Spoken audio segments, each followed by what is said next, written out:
A plataforma Trendigno ten convocada para mañá sábado unha manifestación na Gudiña para reivindicar a reposición das frecuencias suprimidas do AVE. Saúdo a alcaldesa dun dos concellos afectados, Vilar de Bos. Eva Pérez Gamote, bos días. Hola, bo día. Que perfil de veciños do seu concello de Bisbarra se ven afectados por esta supresión de frecuencias? Bueno, pois en certa maneira un pouco toda a veciñanza, porque entendo que o AVE, o telo aí quitado en cerquiña, pois é o lugar onde o solemos coller. Entón, ao final, pois creo que é unha cousa que nos afecta a todos e todas, porque en algún momento, pois, moita xente pois o colle para ir pois a traballar ou para ir a visitar familiares ou, bueno, para varias cuestións. Trátase dunha medida adoptada por unha administración socialista, pero os socialistas ourensáns están posicionados contra ela e estarán presentes na manifestación prevista para mañá a 6:30 da tarde. Sí, porque, bueno, entendemos que nos elixen os nosos veciños pois para loitar polos intereses de todos. En esa línea entendo que neste caso pois nos vamos a ter que posicionar, porque non pode ser de outra maneira. Os convocantes din que non van contra ninguén, pero sí contra a decisión que con esta reivindicación van a plantexar tamén melloras na estación Porta de Galicia, na Gudiña.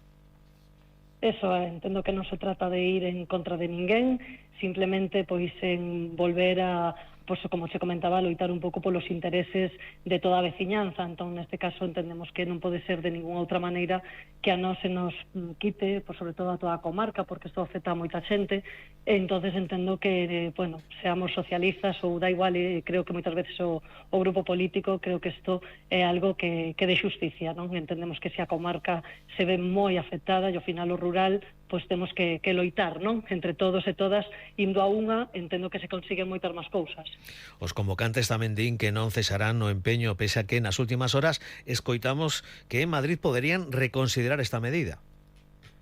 Bueno, entendemos que esta medida, pois, ao final, vai a ter que ter algún cambio, porque sería, pois, de xusticia, como comentaba. Que está facendo o Partido Socialista, os socialistas ourensáns ao respecto? Bueno, pois eu creo que están, pois, como vos decía, loitando polos intereses. En este caso, pois, bueno, vamos a intentar que nesa manifestación, pois, se nos oiga, se nos escoite. Entón, pois, bueno, vanse a por autobuses. Nos aquí, como representante do Concello de Vilar de Bos, tamén vamos a por un autobús que ten a saída, pois, desde as 5 da tarde aquí dentro da porta do Concello. Apuntouse xa, temos un autobús completo de 51 persoas e, bueno, entendemos que temos que facilitar os medios para que a xente que queira acudir pois teña a posibilidade. Entón, pois, bueno, estamos intentando facendo un chamamento a un movimento que entendemos que é un movimento social e non un movimento político, e así é como o estamos entendendo. O que latexa de fondo é a perda de servicios no rural. Sí, está claro que ao final, pois, bueno, temos que loitar cada un onde nos corresponde. En este caso, pois, eu como alcaldesa de Vilar de Bos, desa maneira o estou facendo, e os meus compañeiros, pois, nas outras concellos, pois, están facendo o mesmo. Eva Pérez Gamote, alcaldesa de Vilar de Bos, grazas por atender a chamada Onda Cero e que a movilización de mañá teña consecuencias positivas para os habitantes de toda Bisbarra. Bueno, gracias a vos por darnos cabida e voz. Bueno, eu confío e teño a total confianza de que isto poida mudar. Que así sexa. Moitísimas gracias. Gracias. Boa tarde.